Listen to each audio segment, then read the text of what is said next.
अगस्त्य जी, आचार्य वेद प्रकाश जी, आचार्य विश्वेंद्र जी और हमारे कन्वर जी और उनकी धर्मपत्नी जी, मातृशक्ति वाद्य पुरुषों, सबसे पहले परम पिता परमात्मा का धन्यवाद। ये शुभ अवसर हमको प्राप्त हुआ और आप सबका धन्यवाद। बेटी रिस्का का जन्मदिन हम सब ने मनाया है सनातन पद्धति के आधार पर। नहीं तो आजकल लोग अपने सनातन को छोड़ करके ईसाइयत को बच्चों के अंदर संस्कार के रूप में देते हैं। क्या करते हैं? केक लाते हैं, गुब्बारे फुलाते हैं। गुब्बारे तो यहाँ भी फुलाए सुंदरता के लिए, हाँ जी, और मोमबत्तियां जलाते हैं,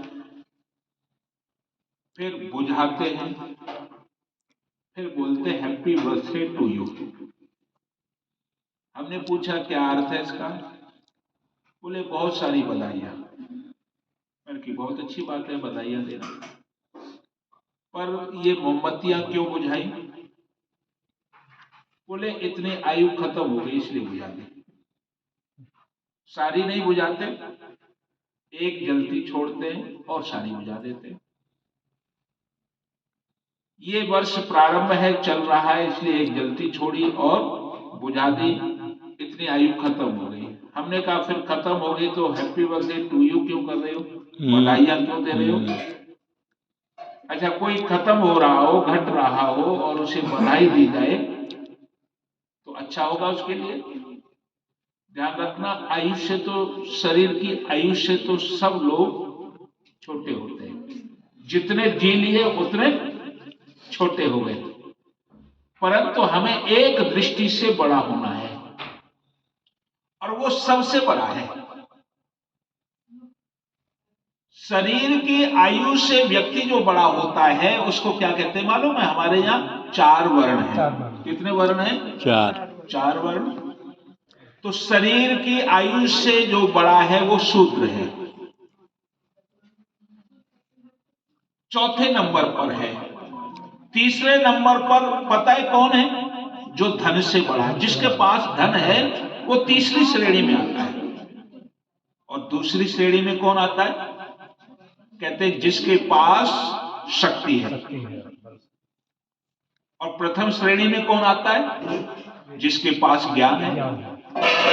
4 वर्ण है। पहला वर्ण है ब्राह्मण, दूसरा क्षत्रिय है, तीसरा वैश्य है और चौथा शूद्र है। और ये चारों के चारों इकट्ठे होना बहुत जरूरी है। बिना इस शरीर को भी 4 भागों में बांटा है। इसको ब्राह्मण कहा है क्योंकि सारा ज्ञान इसके पास है। इनको क्षत्रिय कहा है, सारी सुरक्षा ये बाहें करती है, तो क्षत्रिय का कर्तव्य है सुरक्षा करना। इसको वैश्य कहा है, बनिया कहा है, ये सारे शरीर का पोषण करता है। और इसको शूद्र कहा है, ये सारे शरीर को लेकर के चलता है, सेवा करता है। अब इसमें से ये पैर न हो तो भी गड़बड़ है, ये न हो तो भी गड़बड़ है, और क्षत्रिय न हो तो भी गड़बड़ है, और ये न हो तो फिर सारा ही कुछ गड़बड़ है ना। ये बिगड़ जाए तो सारा गड़बड़ है। तो खैर, हम प्रथम श्रेणी में जो बड़ा है ना, वो कौन है? वो ज्ञान से बड़ा होता है। बालक आयु से तो छोटा होता चला जा रहा है, जितने जी लिए हम उतने आयु हमारी कम हो गई, पर बड़ा किससे हो रहा है? ज्ञान से। जितने वर्ष का होता जाएगा उसका ज्ञान बढ़ता जाएगा। इसलिए लोग क्या करते हैं? मोमबत्ती जलाते हैं पर बुझा देते हैं। मोमबत्ती आयु का प्रतीक नहीं है, ज्ञान का प्रतीक है, प्रकाश का प्रतीक है। जितनी मोमबत्तियां जलती जाएंगी उतना ही प्रकाश बढ़ता जाएगा। जितने वर्ष का बालक होता जाएगा उसका ज्ञान बढ़ता जाएगा। वो ज्ञान से बड़ा हो रहा है, और ज्ञान से बड़ा होना सबसे बड़ा होना है ना। इसलिए हम मोमबत्तियां, पहले तो हमारे यहाँ मोमबत्ती जलाने का विधान नहीं है, दीपक जलाओ और फिर ये हवन करो। सनातन में तो हवन करने का विधान है, और हवन से क्या होगा, प्रकाश तो होता ही है और सारे घर की निगेटिविटी दूर होती है और बच्चों के अंदर संस्कार जागृत होते हैं सनातन के। और ये जो मंत्र है परमात्मा की वाणी है, परमात्मा की वाणी के द्वारा ही परमात्मा से हम प्रार्थना करते हैं ये बालक लंबी आयु, मेधा बुद्धि स्वस्थ हो, क्योंकि उसी की भाषा में। अच्छा, कोई व्यक्ति सिंधी हो और उससे सिंधी बोलो तो अच्छा ज्यादा लगेगा कि नहीं? पंजाबी हो तो पंजाबी बोलो, ज्यादा पसंद होगा। अच्छा, भगवान की भाषा कौन सी है? देववाणी है, तो देववाणी में उनसे प्रार्थना करो तो ज्यादा ही। वैसे भगवान प्रसन्न और प्रसन्न नहीं होते, पर आपकी प्रार्थना को सुनेंगे और पूर्ण प्रार्थना होगी, उसमें कमी नहीं होगी। तो वेद मंत्रों के द्वारा हवन करके हम सारे घर को, वातावरण को शुद्ध करते हैं और अपने संस्कार भी बच्चों को देते हैं। वैसे संस्कार के बारे में आचार्य विश्वेंद्र जी बहुत अच्छा आपको बता रहे थे, मैं ज्यादा नहीं कहना चाहता। संस्कार इतना मैं कह दूं थोड़ा सा मोटी भाषा में, आप बाजार से नहीं बुलाते हो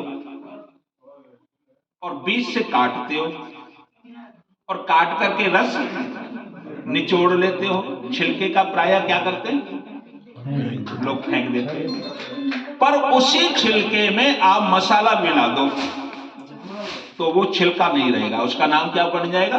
अचार हो जाएगा। जो फेंकने वाला था अब वो आपके पेट को सही करने वाला बन गया। संस्क्रियते स संस्कारा, जो बेकार से बेकार वस्तु है, जो फेंकने वाली है, उसे उपयोगी बना दो संस्कार के द्वारा, है ना? उसी का नाम संस्कार है। बालक क्या है? हड्डी मांस का पुतला है, बस थोड़ी सी जान है, पर आप उससे संस्कारों के द्वारा अच्छा बना सकते हैं। कई बार मेरे पास बच्चों लोगों के फोन आते हैं, पंडित जी, शास्त्री जी, बेटा हुआ है, बेटी है। मैंने कहा बधाई, तो खुश हो जाते हैं। फिर कहते हैं ये बताओ वो हमारे लिए कैसा होगा? कैसा होगा?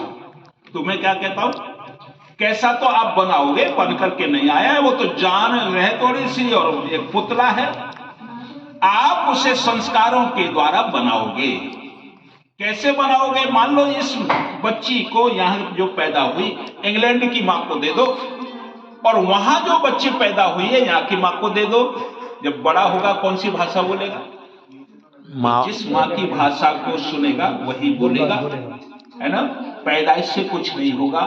तो हम संस्कारों के लिए क्या करें? बच्चों को वैसा वातावरण दें जैसा हम चाहते हैं, बालक वैसे ही बन जाएंगे। तो निरंतर सम शब्द है और कार शब्द है। क्या है संस्कार में? सम और कार। सम माने लगातार है, निरंतर है। ये नहीं कि आज ही जन्मदिन मनाया और बस आज ही संस्कार हो गया, नहीं। जब तक वो पक नहीं जाए, अभी बोल रहे थे 25 वर्ष तक, है ना? जब तक पक न जाए तब तक निरंतर लगे रहो, उनके पीछे लगे रहो, देते रहो संस्कार। तो कहीं ना कहीं वो संस्कार जम जाएंगे और फिर वो मजबूत बन जाएंगे। इसलिए बच्चे बनते नहीं, बनाए जाते हैं। हम वैसा वातावरण दें। तो सबका बहुत बहुत धन्यवाद। मैंने भी समय ज्यादा ले लिया, है ना? और आप सबका पुनः पुनः धन्यवाद। आप यहाँ उपस्थित हुए। बुलाना तो बहुत सारे